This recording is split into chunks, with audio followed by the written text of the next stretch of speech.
मुझसे कोई पूछ रहा था कि आप अनअकैडमी क्यों आए, अरे भैया पैसा ज्यादा मिल रहा है।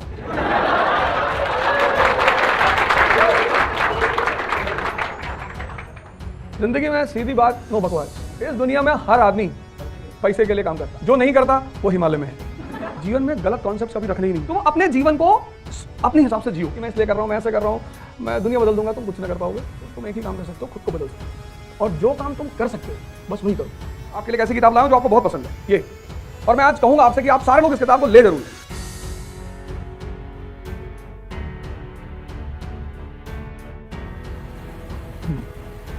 जय हिंद फ्रेंड्स।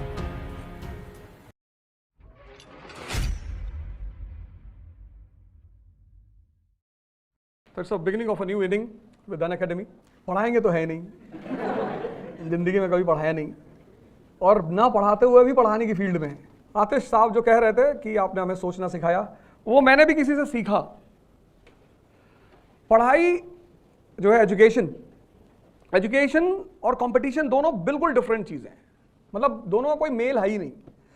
अगर पढ़ाई से लोगों का सिलेक्शन होता तो जितने भी टॉपर्स होते हैं कॉलेज के, स्कूल के, यूनिवर्सिटी के, वो सब कहीं ना कहीं सेलेक्ट हो जाते हैं सारे। ऐसा नहीं है, ऐसा है ही नहीं। तो फिर एजुकेशन करती क्या है? जैसे अभी आतिश सर ने कहा कि मैं आपके लिए एक ऐसी किताब लाया हूं जो आपको बहुत पसंद है ये, और मैं आज कहूंगा आपसे कि आप सारे लोग इस किताब को ले जरूर लें। इग्नाइटेड माइंड्स बाय एपीजे कलाम। मतलब इस किताब में इस व्यक्ति ने ये बताया है, this book is dedicated to Snehil. आनंद में एक स्कूल है, वहां पे एक लड़की ने, इन्होंने पूछा था कि what is the root cause of poverty in the world, suffering, sorry, what is the root cause of suffering in the world. तो एक छोटी सी लड़की थी, क्लास 6 की, उसने कहा पॉवर्टी। तो इन्होंने बड़ा वो बात टच कर गई कि 6 साल की बच्ची बोल रही है पॉवर्टी। तो ये किताब इन्होंने उसको डेडिकेट किया, और अपने 13 चैप्टर्स में उन्होंने ये बताया कि यार ये पोटेंशियल है क्या। एक लेडी ने अपने हस्बैंड को मैसेज किया, गौर करना, एक लेडी ने अपने हस्बैंड को मैसेज किया कि देखो मैं घर से बाहर निकली हूं और मुझे घर वापस आते आते रात के 12 बज जाएंगे, तो तुम खाना बना लेना, बर्तन साफ कर लेना, और बच्चों को खाना खिला के और खुद खा के सो जाना। मैसेज किया। फिर 2 मिनट बाद उसने फिर मैसेज किया कि देखो मैं बाहर आई हूं तो तुम्हारे लिए कुछ लाना चाहती हूं, विस्की ले आऊं या स्कॉच, क्या लेके आऊं? अरे तुम्हारी चॉइस, थोड़ी पूछ रहा है। तो साहब ने तुरंत मैसेज किया कि जॉनी वॉकर ब्लैक लेवल। बोली ठीक है, मैं बस इतना चेक कर रही थी कि तुम मैसेज देख रहे हो कि नहीं, लाना वाना तो कुछ मुझे है नहीं। इसको बोलते हैं कॉमन सेंस। बड़ी प्यारी चीज है दुनिया में, इतनी प्यारी चीज है, मतलब अगर तुम नहीं भी पढ़े लिखे हो, कबीर कहां पढ़े लिखे हैं, पर कबीर के दोहे रिसर्च होती है उन पर, कभी स्कूल ही नहीं गए, पर चीजों को देखा, ऑब्जर्वेशन लेवल इतना हाई है। तुम्हारी एजुकेशन अगर तुम्हारे ऑब्जर्वेशन लेवल को नहीं बढ़ा पाई, और ऑब्जर्वेशन लेवल से क्या जुड़ा हुआ है? Common sense. अब उन्होंने खजूर का पेड़ देखा, दोहा बना दिया, उसकी रेलेवेंसी दिखा दी कि बड़ा हुआ तो क्या हुआ, जैसे पेड़ खजूर, पंछी को छाया नहीं, फल लागे अति दूर। कमेंट किया उस रिचनेस पे जो समाज के काम नहीं आ रही है। नहीं किया? कमेंट किया उस रिचनेस पे जो समाज के काम नहीं आ रही है। अब ये आदमी कहने को तो इलिटरेट है, कभी स्कूल नहीं गया, लेकिन इसका माइंड कितना फंक्शनल है। ये होता है common sense, the power of observation, जो चीज तुम्हें देखना सिखाए। हमारे एजुकेशन का मतलब क्या है? परसेंटेज, बस। जबकि जिंदगी में कहीं भी अगर परसेंटेज काम आता होगा तो 2-3 एग्जामिनेशन है इंडिया में, उसमें से एक है एएफएमसी, मिलिट्री का जो मेडिकल एग्जाम होता है, या बहुत सारे कॉलेजेस में तुम्हें परसेंटेज के नाम पे एडमिशन मिल जाती है। लेकिन जिंदगी में जो युद्ध है, जूझना जिसको कहते हैं, जो तुम अब फेस करना शुरू कर चुके होगे, उसमें कहां परसेंटेज काम आता है? उसमें सिर्फ एक ही चीज काम आती है, पर्सनैलिटी। एक छोटा सा एग्जांपल, कितने सारे लोग सिर्फ इस बात पर परेशान होंगे कि ऑप्शनल क्या रखूं, कहने की कोई बात ही नहीं है। और जितने लोगों से पूछोगे, अब डिसीजन लेने का एक तरीका है, ये सारे ग्रेट लोग हैं, मैं इन पर चर्चा करूंगा अभी। मैं आज बड़ी सारी बातें बताऊंगा। मुझसे कोई पूछ रहा था कि आप अनअकैडमी क्यों आए? अरे भैया पैसा ज्यादा मिल रहा है।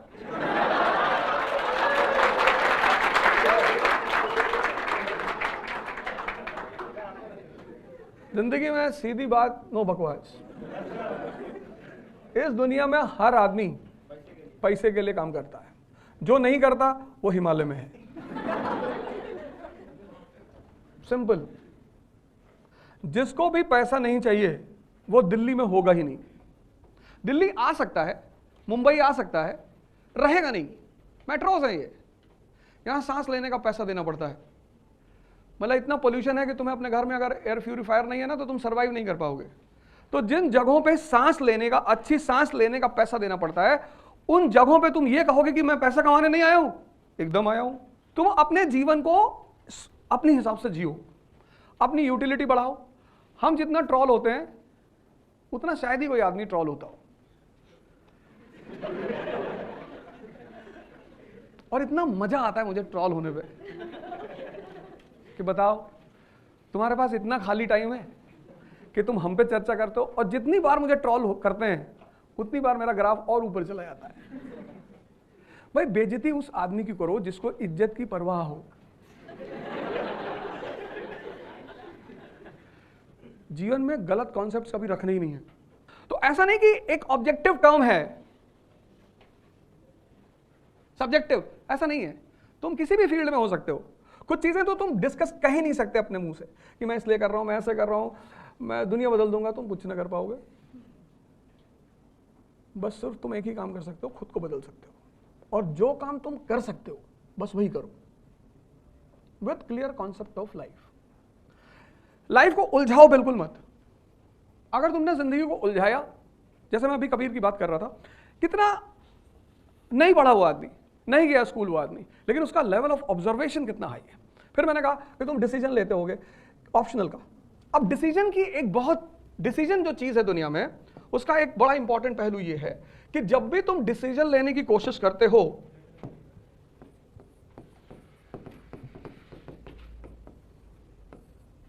,95% लोग दुनिया में डिसीजन जब लेते हैं तो यूटिलिटी के बेसिस पे नहीं लेते हैं, प्रॉफिट के बेसिस पे लेते हैं कि अच्छा क्या है।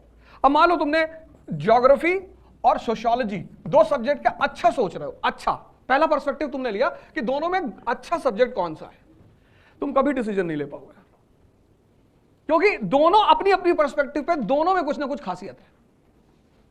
तो फिर डिसीजन लिया किस पे जाता है? यूटिलिटी पे, यूटिलिटी पे, रेलेवेंसी पे, चॉइस पे। जित 95% लोग इस पे लेना चाहते हैं, इस पे। और हर चीज में कुछ ना कुछ गुड पार्ट है, कुछ ना कुछ ग्रे पार्ट है, बैड तो होता ही नहीं किसी में। तो जब तुम गुड लेने की कोशिश, गुड इस बेसिस पे जब तुम डिसीजन लोगे तो तुम्हें लगेगा यार ज्योग्राफी एक बड़ा पोर्शन जीएस में आता है, ज्योग्राफी का बड़ा प्यारा कनेक्शन है इकोनॉमी से, ज्योग्राफी जिसकी क्लियर है उसको आईआर में तो इतने नंबर मिलेंगे। आईआर है क्या? What is international relation? It completely depends upon geography. भाई हमें सबसे ज्यादा दोस्ती तो गल्फ कंट्रियों से रखनी है ना। अगर हम आज की डेट में गल्फ कंट्रियों से दुश्मनी कर लें तो इस देश में तो अंधेरा फैल जाएगा। लेकिन फिर अगर तुम दूसरी तरफ आ जाओ, मॉडर्न वर्ल्ड पूरा सोशियोलॉजी पे खड़ा है, एक एस्से का पोर्शन तुम्हें यहां से मिल सकता है, सोशल इश्यूज का पोर्शन ज्योग्राफी जीएस में है, फंस गए ना। इसलिए जब भी डिसीजन लो, इसी को कबीर ने बड़े प्यार से समझाया, बहुत प्यार से। कबीर ने कहा कि चलती चाकी देख के दिया कबीरा रोए, और दो पाटन के बीच में साबुत बचा न कोई। सबके साथ यही हाल है। इस लेवल पे तुम जब भी डिसीजन लेने की कोशिश करोगे, तुम डिसीजन ले ही नहीं पाओगे, पॉसिबिलिटी ही नहीं है। तुम देखो तुम्हारी चॉइस क्या है, तुम्हें सोशियोलॉजी अच्छा लगता है, बहुत अच्छी बात। अब तुम्हें काम करो, दोनों सब्जेक्ट में तुम्हें इक्वल मेहनत करनी है। ऐसा नहीं कोई सब्जेक्ट तुम ले लोगे तो तुम्हें मेहनत नहीं करनी पड़ेगी, सब में चॉइस अगर है, जहां इंटरेस्ट पैदा हो जाता है वहां पे क्या होता है, इंटरेस्ट एक एडिशनल फैक्टर है किसी सब्जेक्ट को चुनने में। जैसे अगर मुझे 5 किताबें रख दी जाए मेरे सामने, और एक पब्लिक एडमिनिस्ट्रेशन की, एक इकोनॉमी की, एक हिस्ट्री की, एक सोशियोलॉजी की, तो सबसे ज्यादा देर तक मैं जो पढ़ूंगा वो हिस्ट्री की किताब पढ़ूंगा।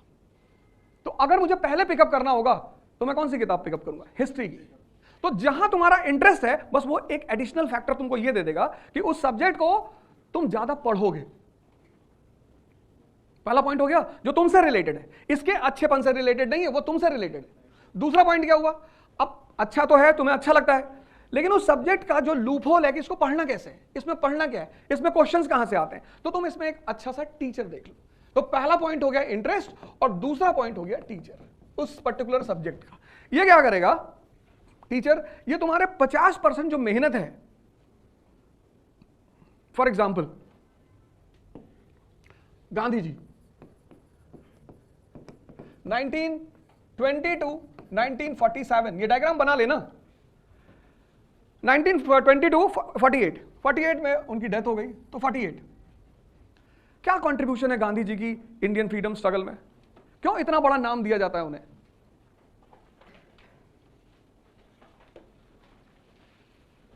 बाहर जाओगे तो लोग बहुत गाली देते हैं गांधी को, इंडियन पब्लिक है तो बहुत सारे लोग उनको बहुत गाली देते हैं, भैया बहुत बदतमीज आदमी थे।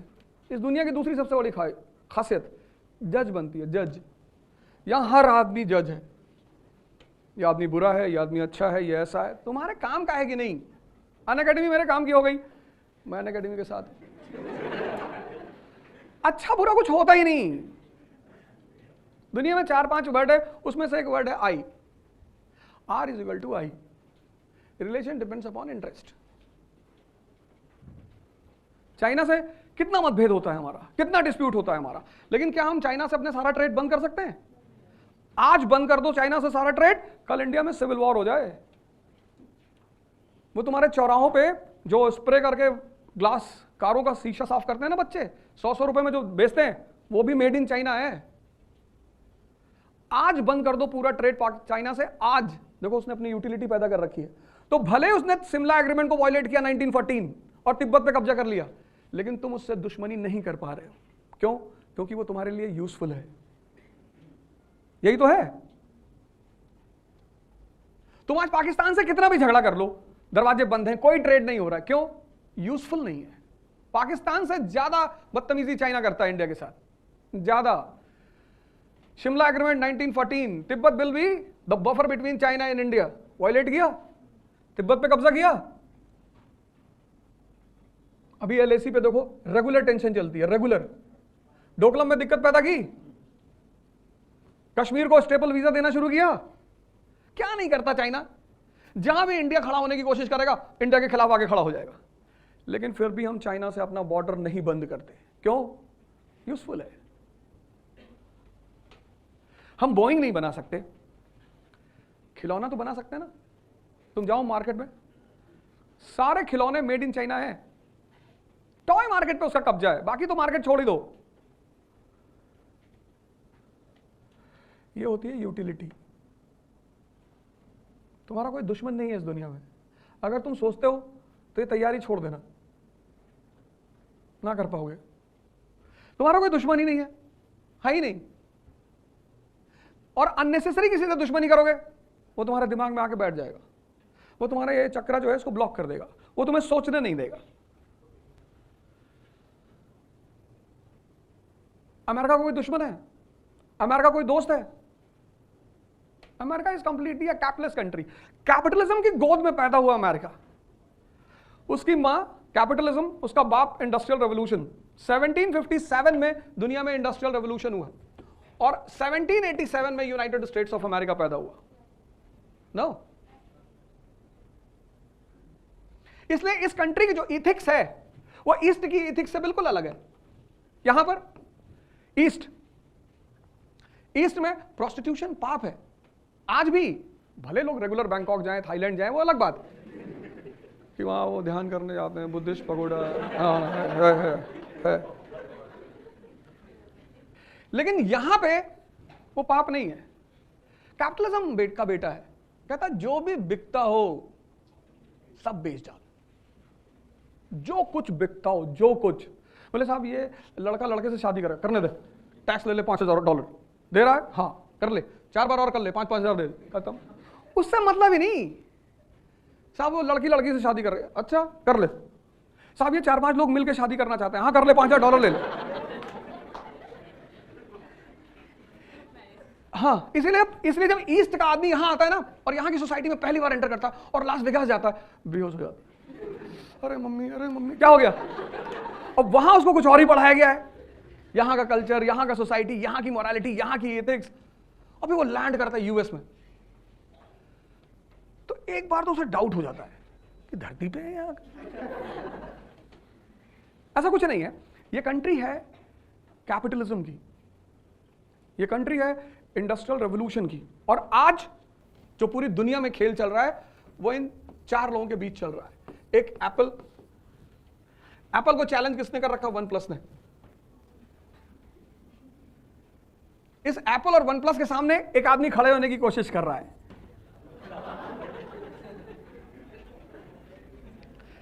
एप्पल, OnePlus, लावा, एक चौथी कंट्री है, उसने इस फील्ड में कुछ किया ही नहीं, वो लावा बॉम्ब बनाती है। कहती तुम लोग तो बना ही रहे हो, हम उसी में बॉम्ब लगा के ब्लास्ट करा देंगे। पाकिस्तान।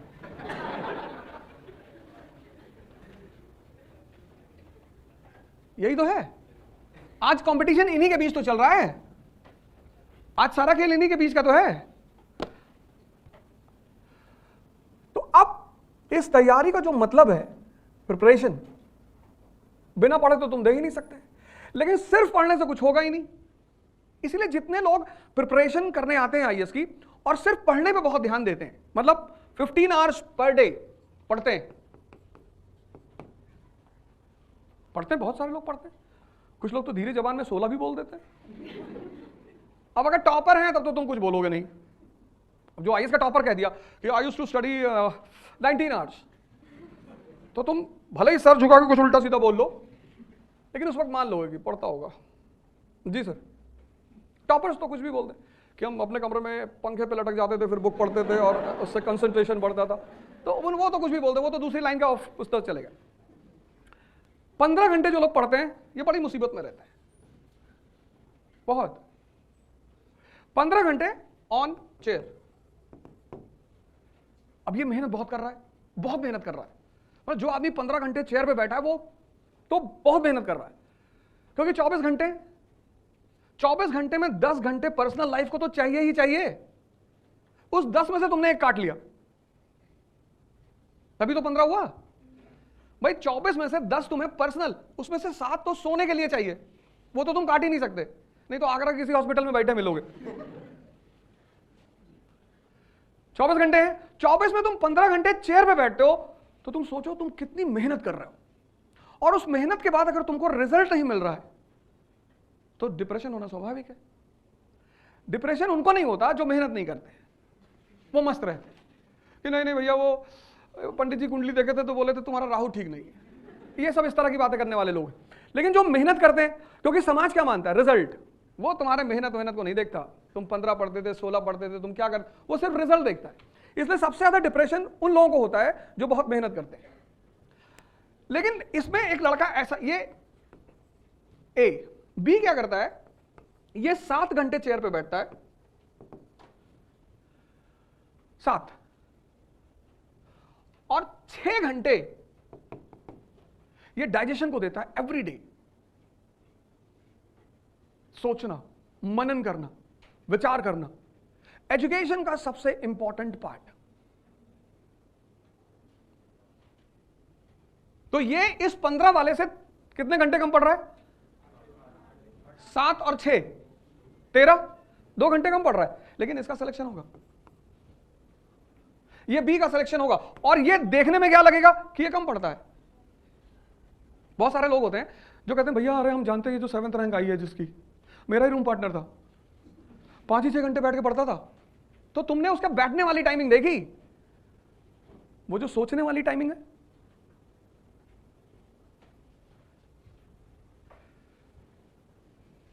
प्रिपरेशन एकदम डिफरेंट वर्ड है, एकदम डिफरेंट। मैंने कहा ना 1920 से 1948 गांधी जी ने ऐसा क्या कर दिया कि भारत की आजादी में उनको सबसे इंपॉर्टेंट स्थान दिया जाता है। Anyone in this class?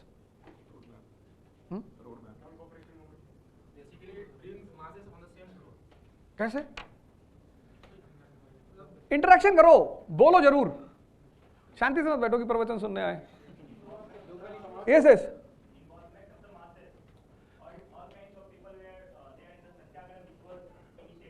आराम से बैठो।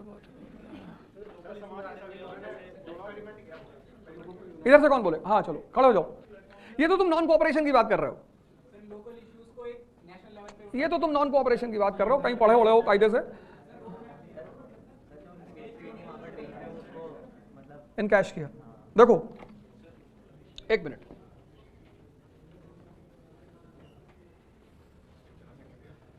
(1858) पहली इंपॉर्टेंट पॉलिटिकल पार्टी कौन सी है इंडिया में?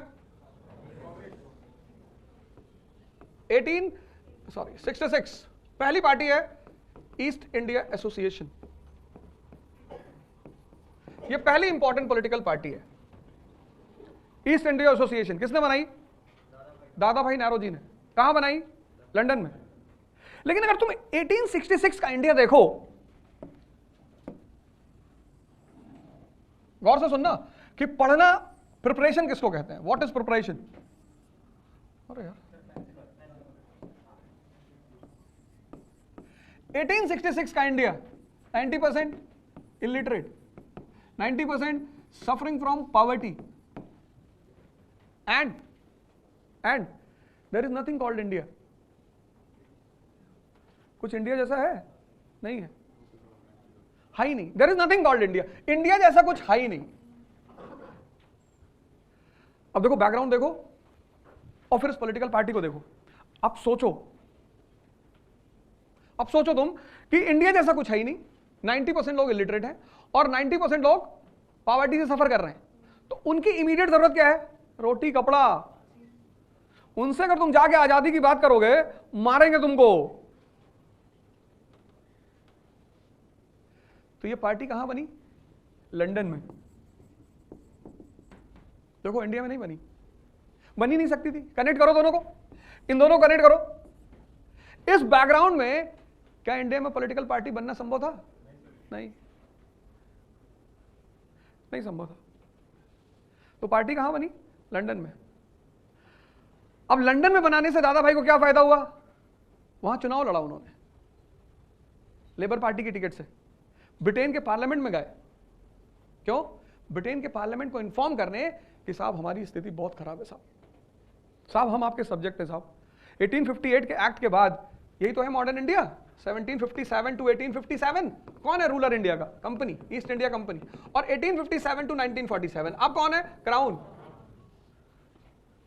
यहां पे जब राजा राम मोहन रॉय इंग्लैंड गए तो ब्रिटिश क्राउन ने कहा कि सॉरी हम कुछ कर ही नहीं सकते। राजा ने कहा क्यों? बोले यार तुम्हारा देश हमारी कब्जे में थोड़ी है, we are not ruling your country is ruled by a company, हम क्या करें? राजा राम मोहन रॉय ने कहा साहब है तो आप ही के यहाँ की कंपनी। हाँ बोले यार वो तो है बट वी डोंट इंटरफेयर। हालांकि ये कहना गलत था क्योंकि बोर्ड ऑफ कंट्रोल तो इन्होंने ही बनाया था। लेकिन जब यहां दादा भाई नेहरू जी पार्लियामेंट में पहुंचते हैं तो who is ruling the country? Crown. अब तुम थोड़ा सा आगे बढ़ो, अब देखो चेंज क्या पैदा हो रहा है। अब दूसरी इंपॉर्टेंट पॉलिटिकल पार्टी जो पैदा हो रही है आफ्टर दिस, उसका नाम क्या है? दूसरी इंपॉर्टेंट पॉलिटिकल पार्टी का नाम क्या है? Indian association. यह किस ईयर में बन रही है? 1876 में। इसको कौन बना रहा है? सुरेंद्र नाथ बैनर्जी और आनंद मोहन बोस। बैकग्राउंड अब भी वही है, बैकग्राउंड अब भी यही है। There is nothing called India, 90% illiteracy, 90% poverty. अब यहां पे क्वेश्चन खड़ा हो गया कि फिर ये पार्टी कैसे बन गई? अगर बैकग्राउंड सेम है, सेम बैकग्राउंड में कोई फर्क ही नहीं है, बैकग्राउंड वही है, तो मास्टर जब बैकग्राउंड वही है तब ये पार्टी कैसे बन गई? Necessity is the mother of invention, है ना? यही तो सेइंग है। Who is the mother of invention? Necessity. तो यहां कोई तो नेसेसिटी पैदा हुई होगी। कौन सी पैदा हुई? आजादी। आज तक लोगों को नहीं पता इस देश में आजादी क्या है। आज नहीं पता। आज 2023 डेमोक्रेसी बोलो लोगों को कि डेमोक्रेसी इज इन ट्रबल, सब एक दूसरे का मुंह देखेंगे कि कुछ बता रहा है ये भैया, कुछ कह रहा है। और तुम कह दो दलित इज इन ट्रबल, सब खड़े, मुसलमान इज इन ट्रबल, अरे ब्राह्मण इज इन ट्रबल, अरे यही तो हो रहा है। तुम बाहर जाके बोलो डेमोक्रेसी इज इन ट्रबल, सब एक दूसरे का मुंह देखेंगे, ये लगता है कोई बाहर से आया है। अतीक अहमद को मरे कितना दिन हो गया, लेकिन देखो सारे चैनलों ने उसको जिंदा रखा है। साइस्ता पकड़ी गई, कहां, सब बैठे देख रहे 4000 लोग। यूट्यूब पे जाओ तुम, वो आदमी कब का मर गया, शूट आउट हो गया, मर गया। गुड्डू मुस्लिम दिखा सन्यासी के भेष में, अरे तुम यूट्यूब खोल के देखो, ये देखो इंडियन चैनल्स, अब उनकी भी गलती नहीं है। 1 अरब 50 करोड़ लोग, जिसमें 90 करोड़ बस खाली बैठे, मजा नहीं आ रहा यार, किसी लड़की नहीं भाग रही है। मैं भी बाहर गया था तो लोगों ने कहा कि your leaders are not good, अरे मैंने कहा my leaders are very good, who says my leaders are not good, हमारे देश के नेता ही तो अच्छे हैं। अरे बोले कैसी बातें कर रहा हूं मैं, कैसी, who is the real boss of this country, people, we the people of India solemnly resolve, हमने भेजा है। इस देश का पब्लिक बदतमीज है, इस देश की पॉलिटिशियन बहुत अच्छे हैं, जिसको तुमने भेजा वही तो बेचारे वहां बैठे हैं, वो क्या करें। तुम भेज के कहते हो भैया हम लोग को बेवकूफ बनाते हैं, बेवकूफ हो तुमको कौन बेवकूफ बनाएगा। बेवकूफ उसको बनाया जाता है जो थोड़ा सा मैच्योर हो, जो सिगरेट मुंह में उल्टी डाल के सड़क पे चला जा रहा है धुआं छोड़ते हुए, उसको पता ही नहीं पीनी है कि धुआं फेंकना है, क्या करना है।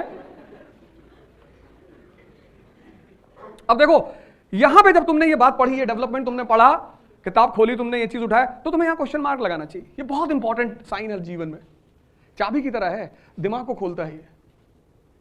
अभी तक तुम क्या करते थे, बुक्स में अंडरलाइन करते थे, बंद कर दो। अब जिस लाइन को पढ़ो अगर तुम्हें वो ना समझ में आए, वहां क्वेश्चन मार्क लगा दो।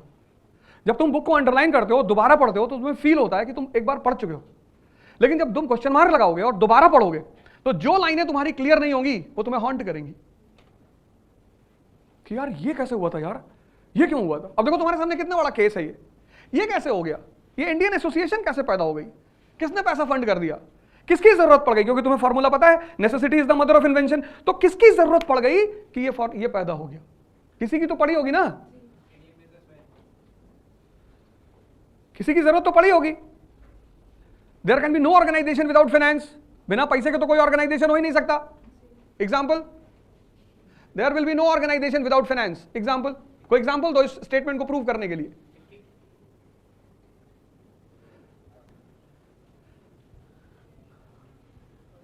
ट्राई करो यार, कोई बात नहीं, इतना टेंशन क्यों लेके बैठे हो, स्ट्रेस छोड़ दो जिंदगी में, क्योंकि सब मोह माया है।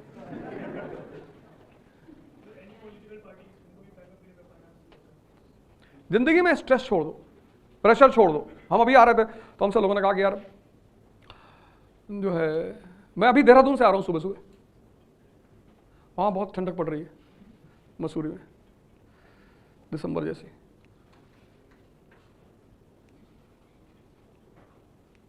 बोले हैना किट भी जा रहे हो, हाँ क्यों,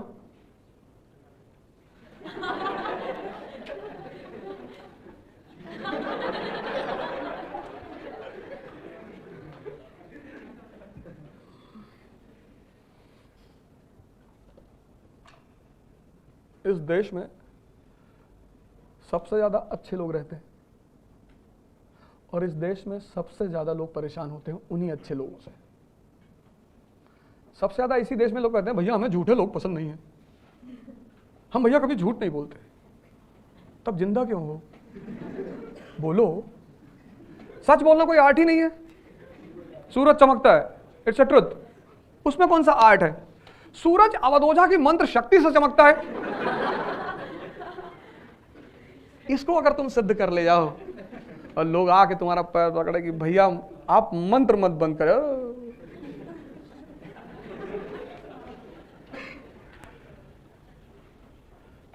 सच बोलना कोई टैलेंट ही नहीं है, वो तक फ्लो है, आप बोल दिए। Honesty is the best policy, ये जितने लोग पार्लियामेंट में बैठे हैं अगर इसको माने होते कभी नहीं पहुंचते, ये कभी नहीं पहुंचते, कभी नहीं, कभी पहुंचते ही नहीं। अभी तुम आईएएस का इंटरव्यू देने जाओगे अगले साल, तुमसे पूछेगा कि why you want to enter into this service, फिर तुम बोलोगे sir I love challenges sir, it's job with multiple challenges and you have a direct interaction with the people. फिर वो तुम्हें देख के मुस्कुराएगा, झूठ बोल रहे हो। फिर तुम भी उसको देख के मुस्कुराओगी, सही पकड़ रहे हो सर।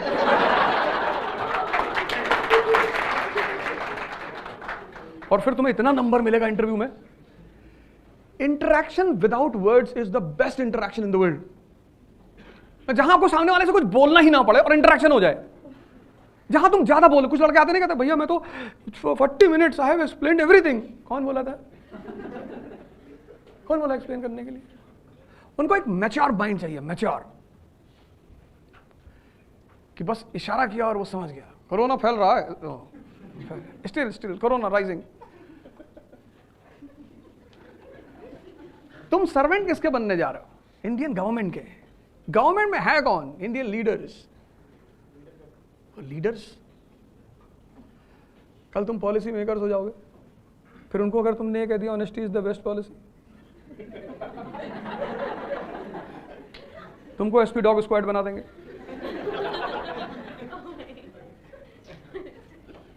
मैं थोड़ी कह रहा हूं, ऐसा रविश कुमार जी कहते हैं, मैं ये सब नहीं कहता हूं। मैं तो कौन बताएगा ये पार्टी क्यों पैदा हुई, कहां से पैसा आया और कहां से सपोर्ट मिला। बस ये चीज डेवलप करनी है, सिर्फ पढ़ना नहीं है। अब तुम्हें इस ईयर पे जाना है। This is the relevancy of years in history. लोग कहते हैं ना हिस्ट्री में ईयर का क्या रोल है। अब देखो हिस्ट्री में ईयर का क्या रोल है, क्यों हिस्ट्री में ईयर इंपॉर्टेंट रोल प्ले करता है, क्या है ईयर्स। 1876,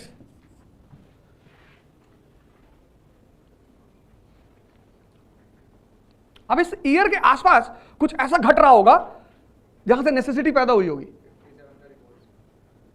57 तो बहुत पहले हो गया, 1876। अब ये जो चीज है ना, जो 95% स्टूडेंट इस कंट्री में मिस करते हैं, इसलिए उनकी तैयारी में वो मेहनत बहुत करते हैं। यही तो सबसे बड़ी मजेदार बात है कि इस कंट्री का जो लड़का है वो पहले 2 साल तो इतनी जबरदस्त तैयारी करता है, मेहनत तैयारी करता है कि नहीं, लेकिन मेहनत बहुत करता है। और जब उसको मेहनत के बाद इंप्रूवमेंट नहीं दिखता तो कॉन्फिडेंस डेवलप नहीं होता, और जब कॉन्फिडेंस डेवलप नहीं होता तो फेलियर आती है, और फेलियर आएगी तो घर से लेकर समाज में हर आदमी तुम पे उंगली उठाएगा, वो उठाना ही है। और हर आदमी की हिम्मत नहीं है कि ट्रोलिंग को बर्दाश्त कर ले जाए। एप्रिसिएशन बर्दाश्त करना बड़ी बात नहीं है, वो तो मजा है। ट्रोलिंग, जब तुम 15 घंटे बैठ के पढ़े हो, तुमसे कोई कह दे कि अरे मैं देखता था सीपी में दिन भर बैठे लड़की लिए, हमने देखा है। अब तुम क्या बोलोगे अगले आदमी को? और एक बोलेगा, 2 लोग सपोर्ट करेंगे कि हम भी थे उस बार जब लाल टी शर्ट पहने थे। तुम कहोगे लाल हमने कभी टी शर्ट ही नहीं ली। अब ये जो चीज है 1876 लिटन का टाइम पीरियड है, और किसी भी पार्टी के लिए मास सपोर्ट बहुत जरूरी होता है, वरना वो पार्टी चलेगी ही नहीं।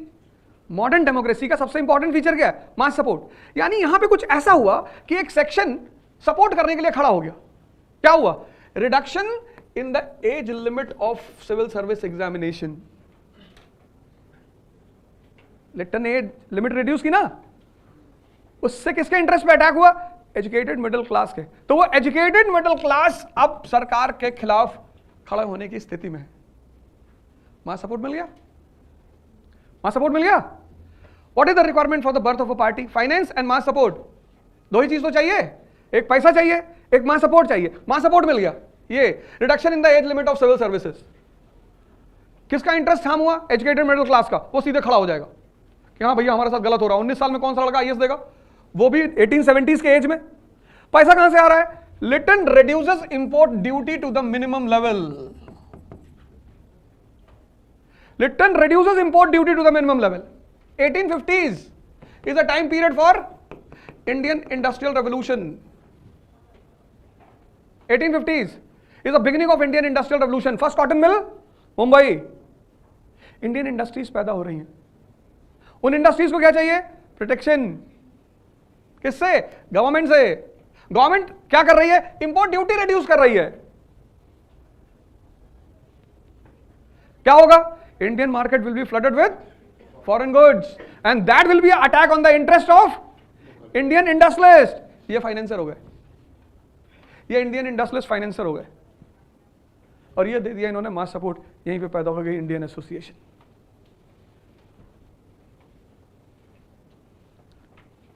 बात समझ में आई? ये मिसिंग है तुम्हारी पढ़ाई में। तुम कितना भी पढ़ो, कितना भी, अगर तुम्हारा पढ़ना और के साथ सोचना गायब है, मतलब तुम उस सोच को इवॉल्व नहीं कर रहे हो, प्रिपरेशन इज नॉट स्टडिंग।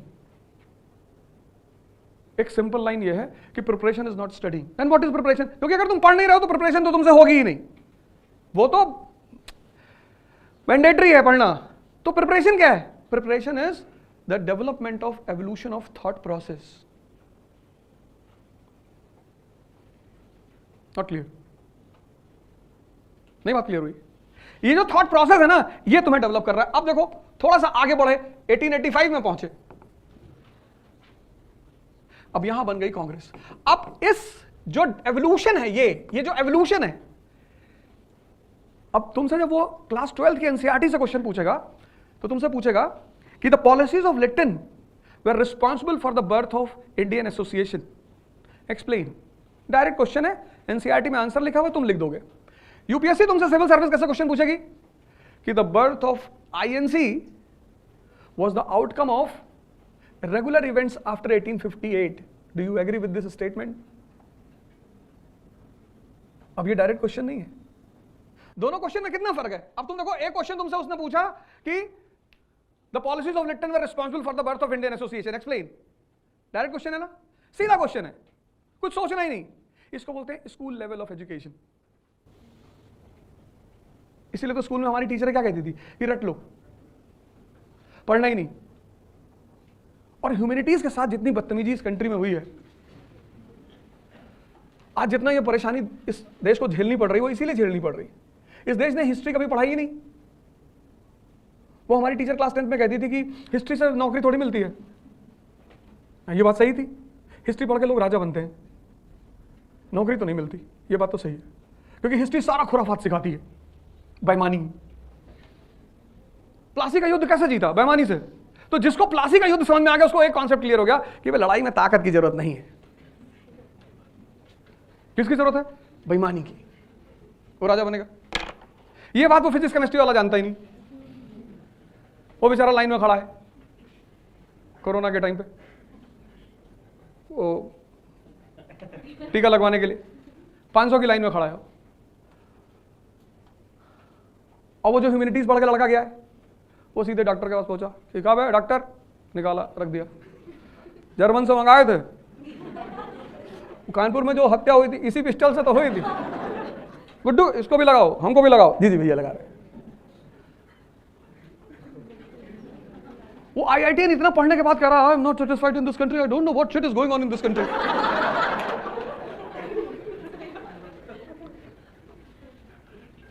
फिर अगर उसको मौका मिल गया, वो फ्लाई कर गया अमेरिका, अपना बच्चा लिया, बच्चे का पीछे बाल किया, अपनी वाइफ लिया। कहाँ जा रहे हो? स्टेट्स। स्टेट्स? स्टेट्स कहाँ है? United states. अच्छा यूनाइटेड स्टेट्स जा रहे हो, वहां रहते हो? कहाँ काम करते हो? गूगल में। ये मेरा लड़का तुम्हारा? जी जी। इंग्लिश बोले तो I always speak, I don't know Hindi.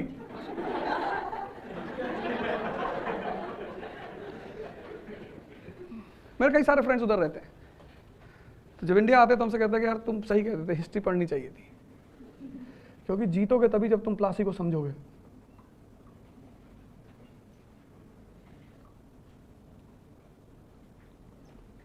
भाई पृथ्वीराज चौहान को कोई एनसीईआरटी पढ़ाने वाला नहीं था, मोहम्मद गौरी जमीन पे पड़ा हुआ था, बस अलग करके देखना था, चेक करना था, हट गया। अब चलो तुम नहीं मार सकते, तुमने कहा हम राजपूत हैं, बहुत अच्छी बात है, हम निहत्थे हाथी को नहीं मारेंगे, तो हमारे जैसे किसी से मरवा दिया होता।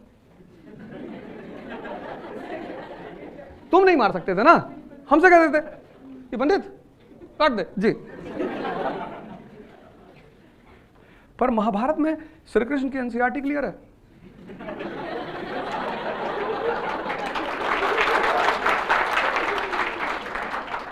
वो कौन का पहिया फंसता है, वो उतरता है अपना पहिया निकालने के लिए, अर्जुन बैठ जाता है रथ पे पीछे, कृष्ण देखते पलट के क्या है, कह रहा बना ले तब तक निकालेगा।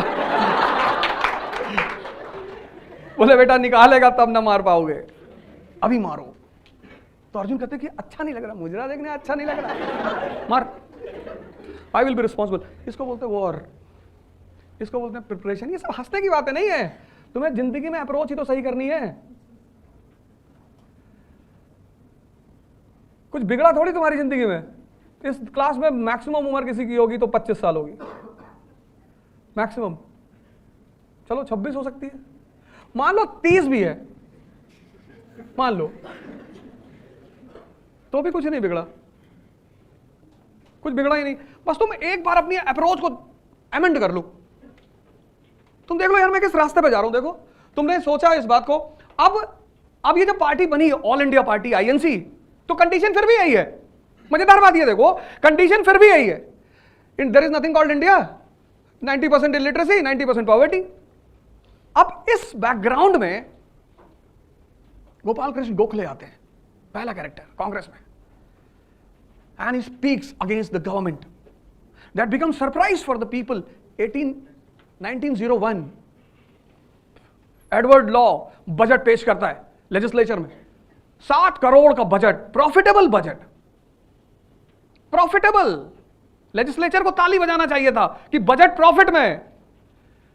Edward law, finance member of executive council, budget पेश करता है एडवर्ड लॉ, कहता प्रॉफिट 7 करोड़ 1901।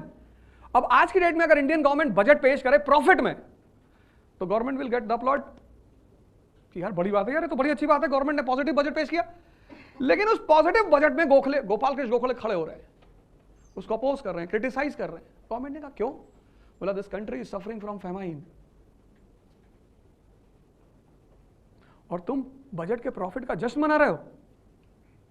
लोग भूखे मर रहे हैं, लोग एक दूसरे को मार कर खा रहे हैं। कभी वो किताब पढ़ो तुम, आनंद मठ, तब तुम्हें पता चलेगा फेमाइन क्या होता था।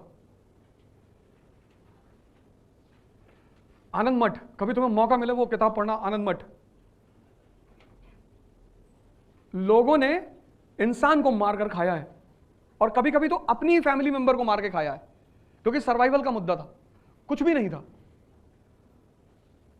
वे पेड़ खा लिए, पौधे खा लिए, जो जानवर थे वो खा लिए, फिर भी इंसान के अंदर तो खुद को बचाना है ना लास्ट लिमिट तक किसी भी तरह। तो फिर गोखले ने अपोज किया, पर गोखले के पास मास सपोर्ट नहीं है, तो गोखले क्या कर रहे हैं? Petition, prayer and protest. फिर तिलक आ गए, तिलक के पास मास सपोर्ट पैदा होना शुरू हुआ। और फिर तीसरा कैरेक्टर गांधी, और वो गांधी इस कंडीशन में जहां मास को बुलाना पॉसिबल नहीं था, वो ले आता मास को, आओ द पाइड पाइपर। तब अंग्रेजों को आश्चर्य हुआ कि यार कैसे यार,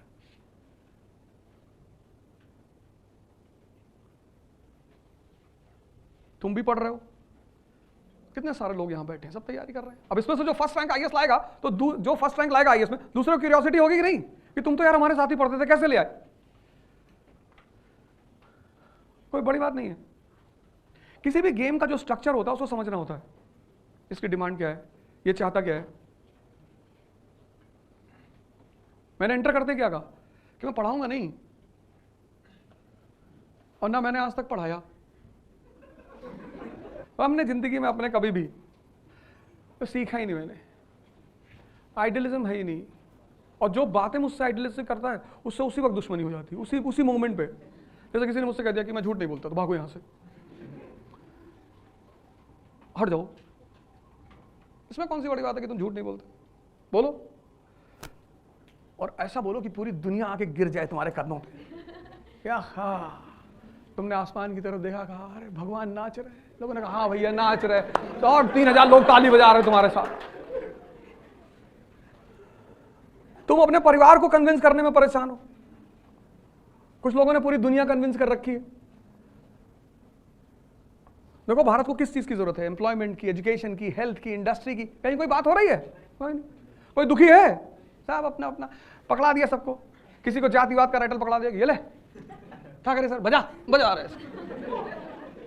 हिंदुओं को पकड़ा दिया कि तो हिंदू देखो मंदिर बना रहे हैं, हाँ जी ले बजा। मुसलमानों को पकड़ा दिया, सब बजा रहे। किसी को कुछ चाहिए ही नहीं। तुम पब्लिक से जाके पूछो इंडिया में कि इंडस्ट्री चाहिए, नहीं नहीं भैया इंडस्ट्री बाद में बन जाएगी, हम कौन सा भूखे मर रहे हैं, सारे मंदिरों में लंगर चल रहा है, वहां खा लेंगे। तो मजेदार बात देखो, सबसे ज्यादा यूथ पॉपुलेशन है इस वक्त दुनिया में, इंडिया के पास सबसे ज्यादा। और उस यूथ को क्या चाहिए? Industry, education, health. कहीं कोई मांग हो रही है? कितनी बड़ी बात है। मैं तो प्रणाम करता हूं इन सब लोगों को कि वाह दोस्त, टैलेंट है तुम्हारे अंदर, मस्त है यूथ। पहाड़ की सड़क के किनारे कुत्ता पकड़ के सेल्फी ले रही है, उसका अलग स्वैग चल रहा है, अलग ही मस्त है। तो preparation is a different thing from studying. पहली बात, अभी तक तुम पढ़ते आए जीवन में, पढ़ना अभी भी पड़ेगा, लेकिन पढ़ना इज नॉट प्रिपरेशन। ये एवोल्यूशन, ये डेवलप करना कि यार सारी अब तुम गौर करो, ये डेवलप करना कौन सी process? Studying and thinking. Preparation की डेफिनेशन है, स्टडिंग मतलब पढ़ना, प्रिपरेशन मींस समझ का विकास करना, डेवलपमेंट ऑफ अंडरस्टैंडिंग। अब तुमको SLR पता है, CRR पता है, सब पता है, अच्छी बात है। पर मेंस का क्वेश्चन कहां से बनेगा? 1950 की इंडियन इकॉनमी, 1991 की इकॉनमी, 2023 और 2047 का गोल। इंडिया को इकोनॉमिक पावर बनना है ना, तो 47 का गोल है हमारे पास। तो अब 50 में कैसे, कहां थे हम? 50 से हम 91 में कहां तक पहुंचे? प्राइमरी सेक्टर, सेकेंडरी सेक्टर, और वो जो पहुंचे कैसे पहुंचे? फिर 91 से 2023 की जर्नी हमारी कैसी रही? उठापटक की जर्नी रही। और अब 23 के बाद 47 हमारा गोल है, इंडिया इंडस्ट्रियल पावर। अब हमें क्या क्या करना है? तो without basics of economy will you be able to create that chart? No. Will you be able to create that chart? No. तो पढ़ना है, लेकिन पढ़ने के साथ किस चीज का विकास कर रहा है? समझ का। इसलिए जितने लोग तैयारी करने आते हैं, जितने भी टीचर, तो दुनिया में कोई बुरा नहीं, और ना दुनिया में कोई कोचिंग बुरी है। तुम किस आदमी से क्या ले पाते हो? 105 लोग द्रोणाचार्य के पास हैं, IAS की तैयारी कर रहे हैं, 100 कौरव और 5 पांडव, और उसमें से एक ही आदमी क्वालिफाई करता है, अर्जुन। तो अब कमी द्रोणाचार्य की है? नहीं, कमी उन 104 लोगों की है जिनको डिसाइड नहीं है कि करना क्या है। युधिष्ठिर को बुलाता है द्रोणाचार्य, किधर आ, क्या दिख रहा है? बोले गुरुजी आप दिख रहे हो। भाग जाए यहां से, तो मैं दिख रहा हूं। नकुल को लगा कि गलत बोल गए, तो बोले गुरुजी पेड़ दिख रहा है, उसको भी भगा दिया।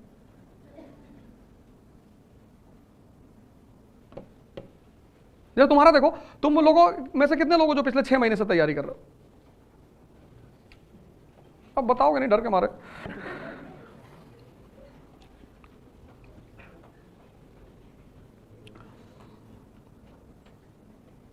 बताओ यार, कुछ कोई नहीं कर रहा है?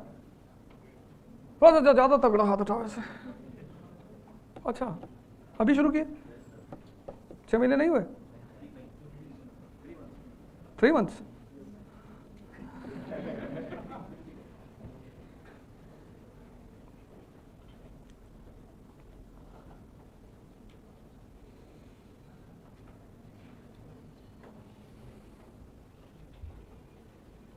यूक्रेन की नेबरिंग कंट्रीज बताओ, यूक्रेन की नेबरिंग कंट्रीज। अब तुम ये नहीं कह सकते कि मुझे पता ही नहीं यूक्रेन क्या है। अगर तीसरा वर्ल्ड वॉर शुरू हुआ तो उसमें सबसे बड़ा रोल यूक्रेन का होगा। सबसे फेमस रिवर बताओ यूक्रेन की? Russia river. जेलेंस्की किस पार्टी से है? उसकी पार्टी का क्या नाम है? जो लीडर है यूक्रेन का जेलेंस्की, उसकी पार्टी का क्या नाम है? देखो तुम्हारी निगाह अपने गोल पे नहीं है। यही तो है युधिष्ठिर।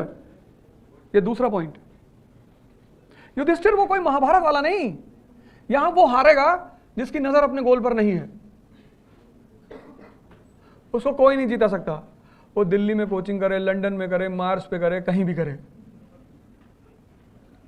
क्योंकि सबसे पहली प्रायोरिटी ये है कि उसका नजर अपने गोल पर होनी ही चाहिए। चलो तुम्हें नहीं पता वॉर क्यों हो रहा है, पर यूक्रेन तो डेली न्यूज में है, हर दिन यूक्रेन न्यूज में, every day, and the world is on the verge of third world war because of Ukraine.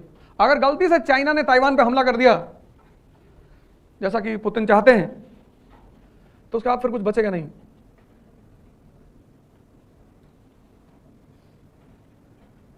कितनी बड़ी बात है, देखो ये दूसरी बात है। आईएएस बनने के लिए सबसे बड़ी बात यह है कि तुम्हारा न्यूज़पेपर पर कमांड पैदा हो जाए, क्योंकि न्यूज़पेपर का मतलब क्या होता है? Newspaper means mirror. डेमोक्रेसी में जो जान है डेमोक्रेसी की, वो है न्यूज़पेपर। इंडियन डेमोक्रेसी ट्रबल में क्यों है? क्योंकि इंडियन प्रेस वीक है। यहां का आदमी जो है वो सिर्फ न्यूज़पेपर पढ़ता है जब वो आईएएस की तैयारी करता है, जबकि जिस कंट्री में डेमोक्रेसी है उस कंट्री में न्यूज़पेपर कंपलसरी है। भाई तुम्हारे ये जो नौकर हैं जो पार्लियामेंट में बैठे हैं, ये तुम्हारे नौकर ही तो हैं, रिप्रेजेंटेटिव है, तुम्हारे टैक्स से सैलरी लेते हैं। तो ये जो तुम्हारे रिप्रेजेंटेटिव हैं, जब ये तुम्हारा कोई काम करेंगे तो तुम्हें बताएंगे ना। भाई तुमने अपने रिप्रेजेंटेटिव को किसी काम के लिए भेजा, तो जब वो तुम्हें कोई काम वहां करेगा, तुम्हारा काम, तो तुमको ब्रीफ तो करेगा ना कि सर ये कर लिया, सर ऐसा कर लिया, सर वैसा कर लिया। तो जब पार्लियामेंट कोई काम करती है, पॉलिसी बनाती है, तो तुमको बताएगी, because who is the king? The people of India. तो किसके थ्रू बताएगी? प्रेस। और तुम्हारे जैसे लोग जो आईएएस की तैयारी करने आते हैं, वो 2 साल यही पूछते रहते हैं कि न्यूज़पेपर कैसे पढ़े, पढ़ना ही नहीं, जला दो, बड़ा सा गिलास लो, दूध डालो, मिलाओ, पी जाओ, तुम्हारे खून में बहेगा न्यूज़पेपर। तुमको पूछना चाहिए कि न्यूज़पेपर कैसे पढ़ें। बिना न्यूज़पेपर के डेमोक्रेसी कभी सक्सेसफुल हो ही नहीं सकती। तुम्हारे रिप्रेजेंटेटिव्स को तुम तक सारा ब्रीफ करने का रास्ता क्या है? न्यूज़पेपर। बजट आया, बजट आया। अब कितने लोगों ने तुम्हारे सामने इस देश में बजट पे चर्चा की? जितनी अतीक पे चर्चा चल रही है, इतनी चर्चा कहीं बजट पे हुई? नहीं हुई। पहली बार एग्रीकल्चर में 2 नए डेवलपमेंट्स हुए। कौन कौन से बताओ? पहली बार एग्रीकल्चर में 2 नए डेवलपमेंट्स हुए, 2 बिल्कुल नए डेवलपमेंट्स। श्री अन्न की बात नहीं कर रहे हैं। सोचो, तुम अपनी कंडीशन देखो, बाहर को तो छोड़ दो, जाने दो। 2 काम अगर कोई आदमी कर ले, एनसीईआरटी पर कब्जा और न्यूज़पेपर पे, ऐसा हो ही नहीं सकता कि उसका सिलेक्शन ना हो।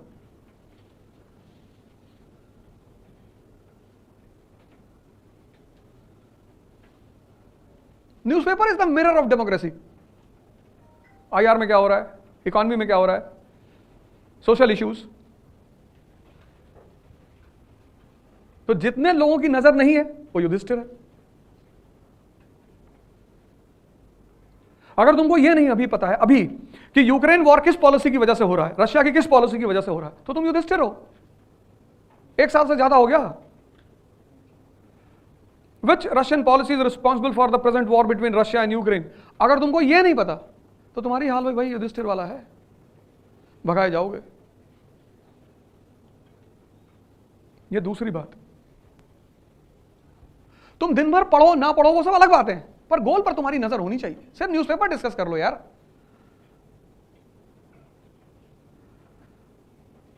युधिष्ठिर कौन है? जिसकी अपनी गोल पे नजर ही नहीं है ही नहीं।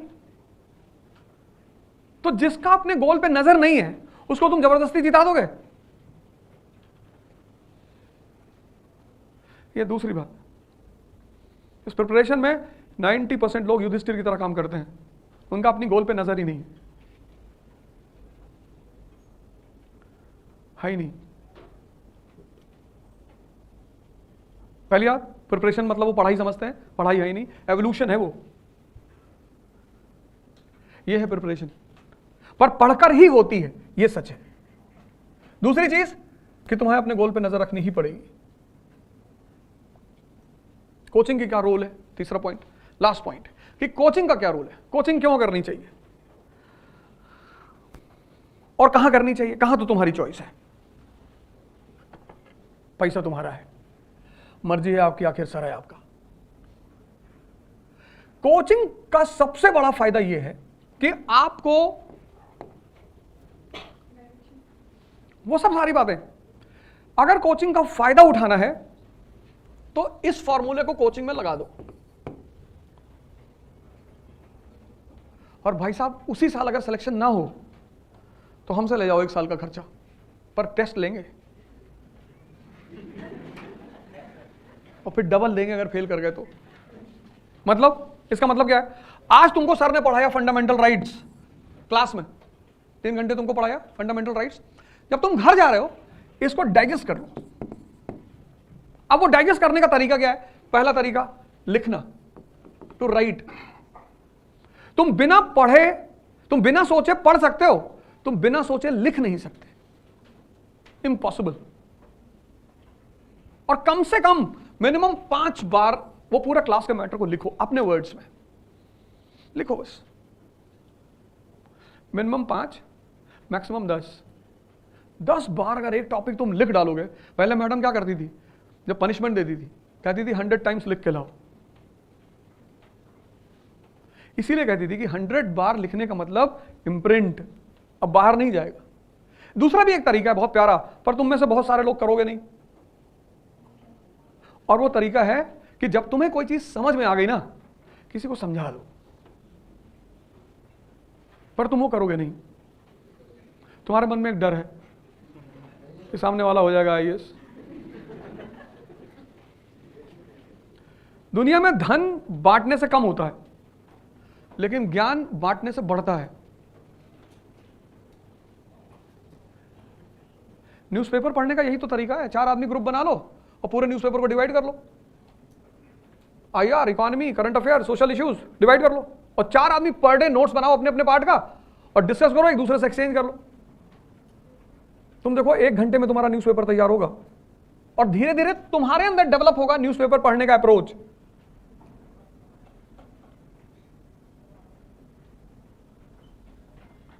पहली बात लिखो, और करना ही क्या है,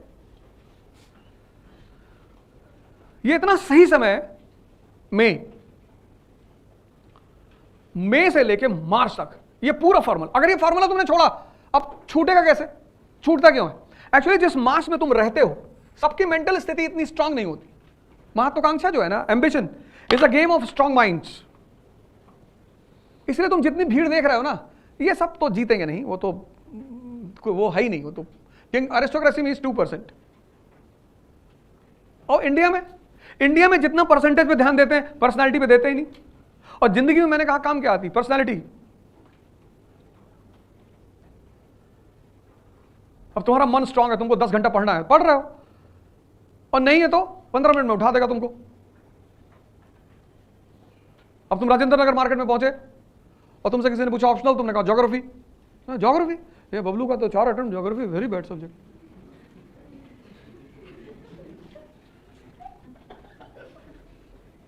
तुम्हारा जो सब्जेक्ट होगा उसकी राजेंद्र नगर में बुराई होगी। यह न्यूटन का चौथा लॉ है।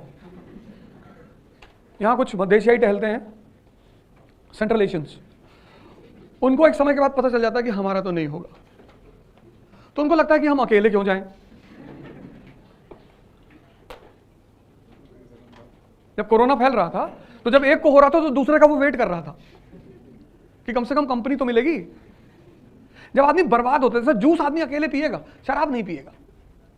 शराब जब भी पिएगा किसी को बुलाएगा, वो फोन करेगा, भाई कहाँ है, नोएडा में। अरे यार चाचा आए थे श्रीनगर से 2 बॉटल लेके, और तुमने कह दिया कि अरे मैं तो आ जाता लेकिन कैब का पैसा नहीं। अरे मैं दे रहा हूं, भाई दे रहा तेरा।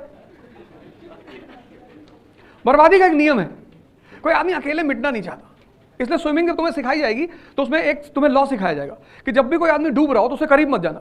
अगर तुम्हें बचाने का मन कर रहा है, अगर नहीं कर रहा तो तुम बैठ के देखो डूबता कैसे आदमी और मरता कैसे। लेकिन मान लो तुम्हें बचाने का मन कर रहा है तो तुम तुरंत अपना कपड़ा निकालो और उसकी तरफ फेंको। अगर वो उसे नहीं पकड़ रहा है, इसका मतलब वो तुम्हें भी मारना चाहता है। फिर उसको खींच लो, कपड़ा पहन लो और किनारे बैठो और राधे राधे करो। यही तो हो रहा है। यहां सब आदमी एक दूसरे को डूबने से बचा रहे हैं। My girlfriend is not talking to me, एक ही है।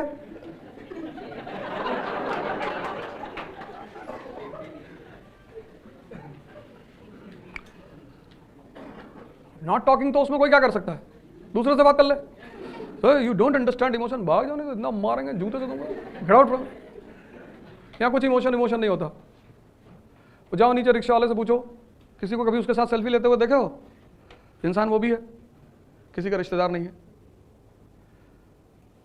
जब भी तुम्हें जीवन में कंफ्यूजन पैदा हो जाए, रिक्शा वाले को देखना आके खड़े हो गए, इसको कोई गुड मॉर्निंग नहीं कहता, ये लाके तुम्हें छोड़ेगा कोचिंग के पास, तुम इसको थैंक यू नहीं। हम सब यही करते हैं। हम तुम्हारी बात नहीं कर रहा हूं, मैं अपनी बात कर रहा हूं। अभी करोल बाग का डीसीपी तुमको अपनी गाड़ी में लिफ्ट देते, 40 बार थैंक यू बोलोगे, thank you sir, so great of you sir, you give us lift sir, very good sir. रिश्तेदार वो भी नहीं है तुम्हारा।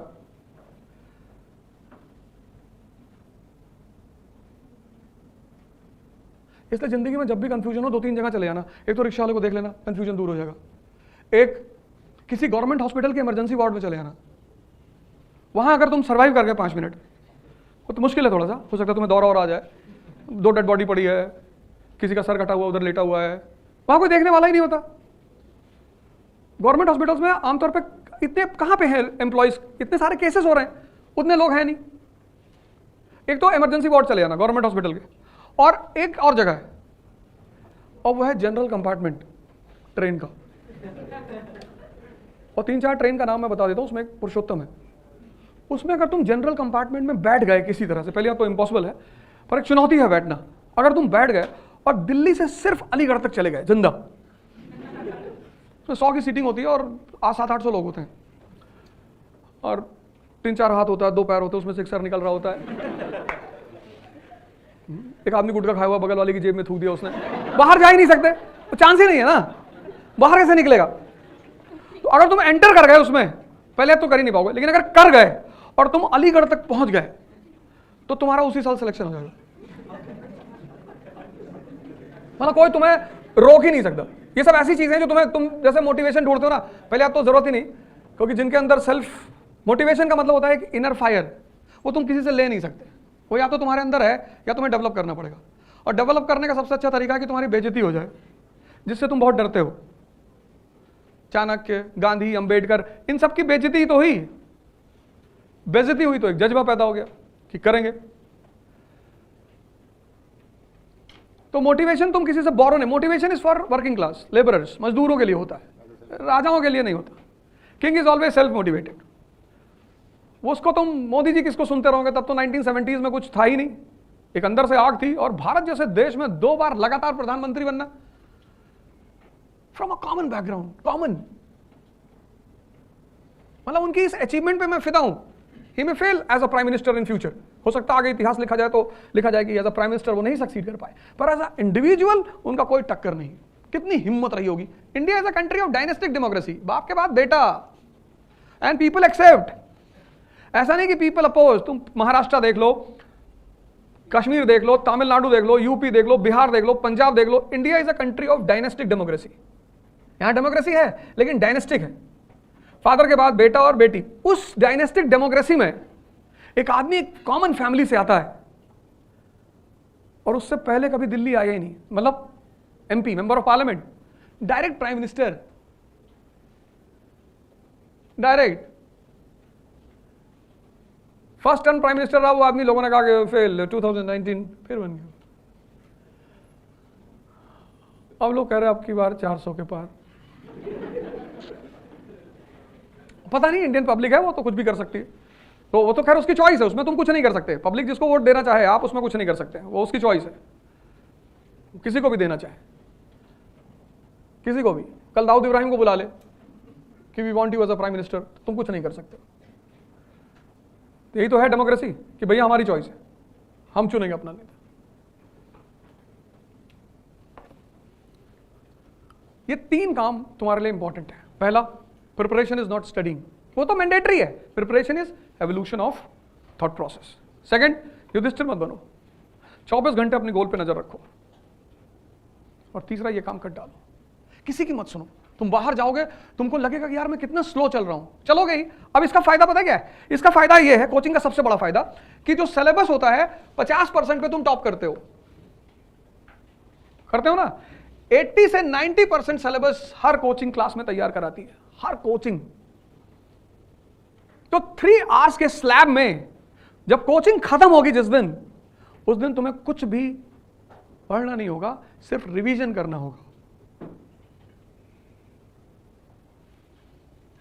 3 घंटे क्लास, 3 घंटे होमवर्क, 6 घंटे हो गए। और 2 घंटे तुम न्यूज़पेपर को रख लो, 8 बहुत है, बहुत है, बहुत। ये दोनों पेट है। अगर तुम 4 रोटी खाते हो तो किसी दिन तुम उसको मैक्सिमम 8 कर सकते हो, 18 नहीं कर पाओगे। ऐसे अगर तुम अब तक 1 घंटे पढ़ते हुए आए हो और तुमने 1 घंटे से जंप लगा के 10 घंटा पढ़ना शुरू किया, तो सिर्फ 10 दिन ही पढ़ पाओगे, उसके बाद खत्म। स्लो मूव करो। जैसे तुम ऐसे देखो, learning is a slow process. जब तुम पहले दिन वॉक करते हो तो तुम 2 किलोमीटर मैक्सिमम करोगे। बहुत अच्छी कंपनी साथ में चल रही तो 3 कर ले जाओगे, 4 कर ले जाओगे, उससे ज्यादा नहीं कर पाओगे। लेकिन ठीक 1 महीने बाद तुम 20 किलोमीटर की वॉकिंग कर रहे होगे, तो एनर्जी तो तुम्हारे अंदर थी, उसको तुमने ग्रो किया। और 1 दिन में अगर तुम 20 किलोमीटर चल गए तो फिर 15 दिन आईसीयू में रहोगे। कुछ लोग की आदत होती है ना, वो पहले दिन सारा काम कर लेना चाहते हैं। हमारे दोस्त हैं तो बाबा रामदेव को सुन रहे थे, तो बाबा बता रहे थे kapalbhati increases shining and stamina, power, strength, Vitality. तो उनको लगा कि यार ये तो बड़ा जबरदस्त चीज है। पहले दिन कर लिए 2 घंटा कपालभाति, किडनी पलट गई।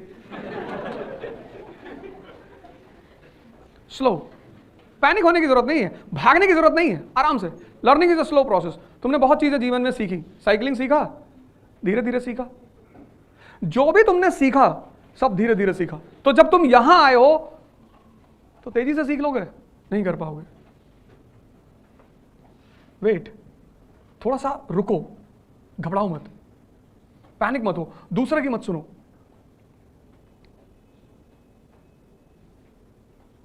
अपनी जिंदगी अपने हिसाब से रखो। तुमको क्या पहनना है, क्या खाना है, कैसे घूमना है, ये सब तुम्हारी चॉइस होनी चाहिए।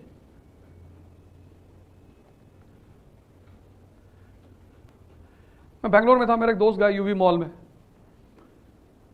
बोले बर्बरी की शर्ट्स लेंगे। ले लो, कहे आप भी ले लो।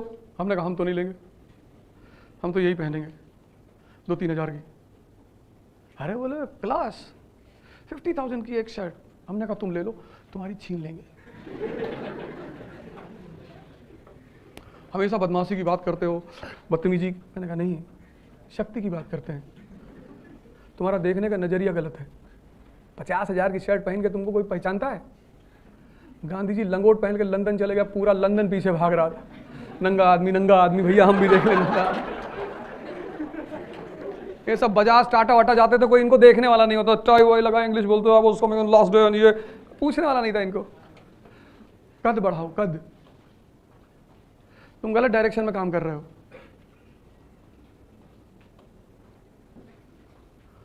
तुम सोचते हो मर्सिडीज खरीद लेंगे तो लोग हमको पहचानेंगे, छीनने की कोशिश करेंगे।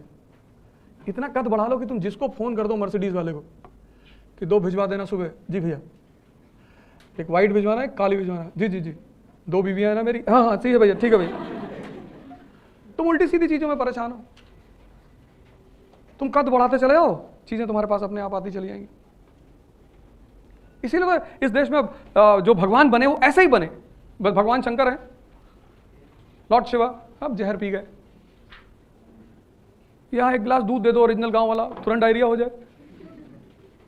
ताकत देखो उस आदमी की, सांप लटकाए हुए हैं। अब उनकी बीवी उनसे इंप्रेस नहीं रहेगी तो कौन रहेगा? मैगी खा रहे हो। कोरोना जो है उसने किसको परेशान किया? मैगी पेशेंट को। मैगी मैं खाए, मैगी खाए, एलमेंट का साबुन लगा रहा है, एलमेंट का तेल लगा रहा है, एलमेंट का क्रीम लगा रहे हैं और खा रहे हैं गुटखा।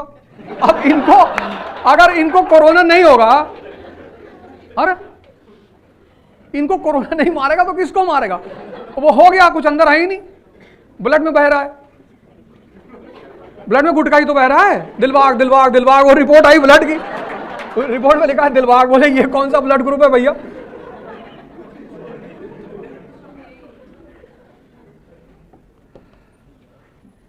तो आज से जो है मेरी अनअकैडमी की क्लासेस शुरू हो गई हैं।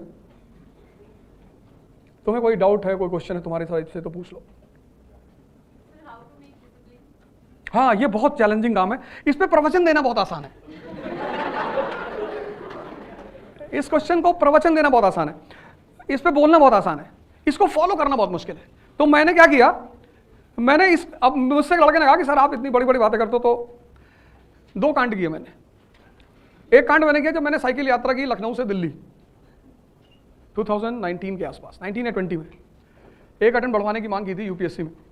साइकिल चलाया था लखनऊ से दिल्ली तक 700 किलोमीटर, 15 लोग मेरे साथ थे, 15। उस 15 में कोई भी आईएएस की तैयारी नहीं करता था। उसमें 4 गुजर थे दादरी से, गांव पड़ता चिठाड़ा। तो मैंने उनसे कहा साइकिल चलाना, बोले चलाएंगे भैया। तो सोचे कहीं जाना होगा 10-20 किलोमीटर। हमने कहा दिल्ली से, लखनऊ से दिल्ली आना है। तो बोले कम है, कन्याकुमारी चलो भैया। और हमें ऐसे ही आदमी की तलाश थी। अरे मैंने कहा बस बस बस, बस हो गया काम, बाकी को तो घसीट लेंगे। तो फिर एक वो काम किया। दूसरा, फिर मैंने एक कोर्स शुरू किया जो सुबह 5 बजे मैं पढ़ाता हूं। अब सुबह 5 बजे क्लास लेने के लिए आपको 4 बजे उठना पड़ेगा। जिसने डिसिप्लिन लाइफ में पैदा कर ली, डिसिप्लिन मत किंग, सर्वेंट और किंग में बस एक फर्क है, नौकरी वो करते हैं जिनको दूसरे डिसिप्लिन रखते हैं। राजा कौन है? जो खुद से डिसिप्लिन है, 7 बजे ऑफिस पहुंच गया। नौकर को डर है कि मालिक आ गया होगा। डिसिप्लिन तुम किसी से सीख नहीं सकते, वो इंस्टिंक्ट है, वो एक रॉयल इंस्टिंक्ट है। डिसिप्लिन सबके अंदर होती ही नहीं। नौकरी कौन करता है? देखो 2 चीजें होती है, एक प्रोफेशन, एक job. Lawyer is a profession. Profession हर आदमी नहीं कर सकता, क्योंकि प्रोफेशन में सक्सेसफुल होने के लिए तुम्हारे अंदर कुछ चीजें होनी ही चाहिए। उसमें से एक चीज है डिसिप्लिन, हार्ड वर्क। लॉयर देखो, सारा काम लॉयर का पढ़ने पे टिका हुआ है। लॉयर एक ऐसा प्रोफेशन है जिसमें आदमी ये नहीं कह सकता कि मैं नहीं, उसको मरते दम तक पढ़ना है, इसलिए हर आदमी लॉयर नहीं हो सकता। डॉक्टर वैसा ही प्रोफेशन है। तो तुम्हें अगर डिसिप्लिन में थोड़ी सी भी दिक्कत आ रही है, मैं इस मुद्दे को फिर किसी दिन डिस्कस करूंगा, तो तुम एक काम करो, ध्यान शुरू करो। ध्यान मतलब अपने मन को देखना। यही तो तुम्हें बेवकूफ बना रहा है। ये आज मैंने इस मुद्दे को जानबूझ के छोड़ दिया था। ध्यान भारत की सबसे बड़ी चीज। तुमको घूमना हो तैयार है, पार्टी करना है तैयार है। तुम देखो कुछ चीज में हमेशा तैयार है।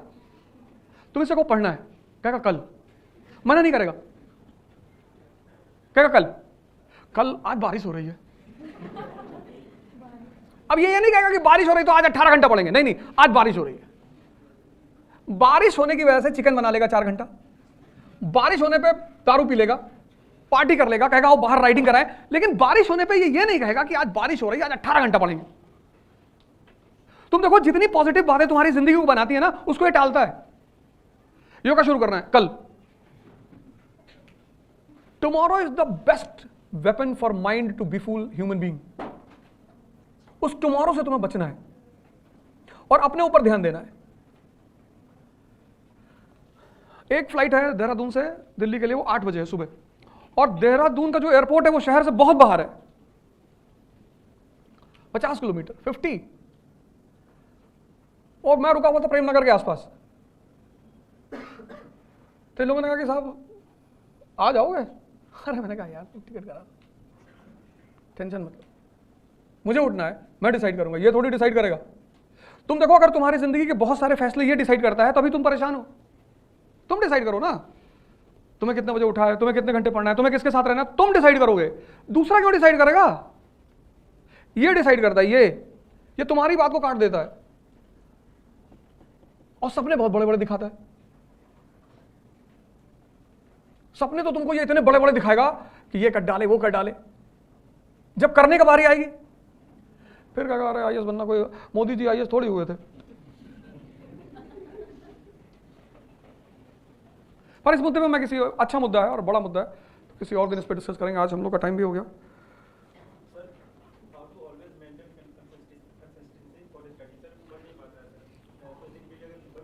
नहीं तो एक काम करो ना, देखो कंसिस्टेंसी टूटने की दो वजह होती है। पहली वजह जरूरत से ज्यादा इलास्टिसिटी। तुम बनाओ, बहुत अच्छी बात है, सुन लो इसको, सुबह उठो 2 घंटे का टारगेट बनाओ। तुम्हारा मन क्या कहता 2 घंटा अभी खत्म हो जाएगा, हाँ होने दे खत्म।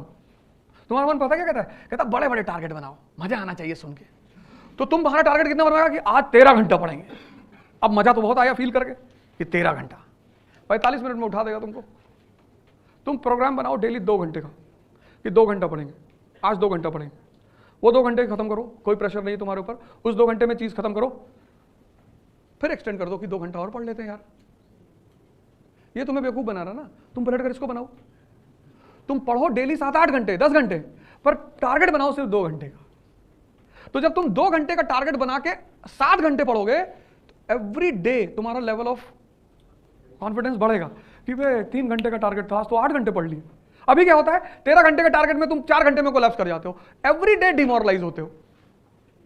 हाँ, अभी तुम्हें क्या करना है, अपना कॉन्फिडेंस लेवल को बढ़ाना है। छोटे टारगेट बनाओ, उसको पूरा करो, सरप्लस में चले आओ, और 2 महीने बाद कॉन्फिडेंस लेवल बढ़ जाएगा। जितना मन चाहे उतना पढ़ो।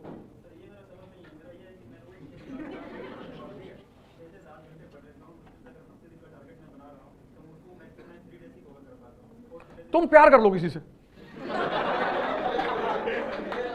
और प्यार में धोखा मिलता ही है, वो नेचुरल फिनोमिना है। और इतनी आग तुम्हारे अंदर लग जाएगी कि तुम कंसिस्टेंसी पे ही चलो। देखो देखो मैं तुम्हारा सुनो मेरे, ये कुछ चीजें ऐसी होती हैं, मैं बताऊं, कुछ चीजें ऐसी होती हैं जिसमें तुम बाहर से कुछ भी नहीं ले सकते। बाहर की जो दवाई होगी वो हमेशा अच्छी तो लगेगी, सुनने में काम नहीं आएगी। इसलिए तुम्हारी चैलेंज है ये, तुम इसका सॉल्यूशन निकालो। कुछ दवाइयां ऐसी हैं जो सुनने में बहुत अच्छी हैं, डिसिप्लिन उनमें से एक है। जैसे इसने पूछा ना डिसिप्लिन कैसे मेंटेन, मैंने क्या कहा पहला लाइन, कि इस पे प्रवचन देने में बड़ा अच्छा लगता है। जो फॉलो करता है ना उससे ही पता चलता है कि डिसिप्लिन चीज क्या है। इसलिए पहली लाइन मैंने यही बोली कि यार बहुत अच्छा क्वेश्चन तुमने पूछा, प्रवचन वाला क्वेश्चन है। कुछ क्वेश्चंस ऐसे हैं जिनके जवाब सुनकर तुम्हें अच्छा बहुत लगेगा, पर तुम अपनी दवा इवॉल्व करोगे तो तुम्हें सूट करेगी। तुम्हारा चैलेंज है, तुम ही सॉल्यूशन निकालो कि क्या करना है। चलो ठीक है, फिर अगली क्लास में मुलाकात होती है। Thank you.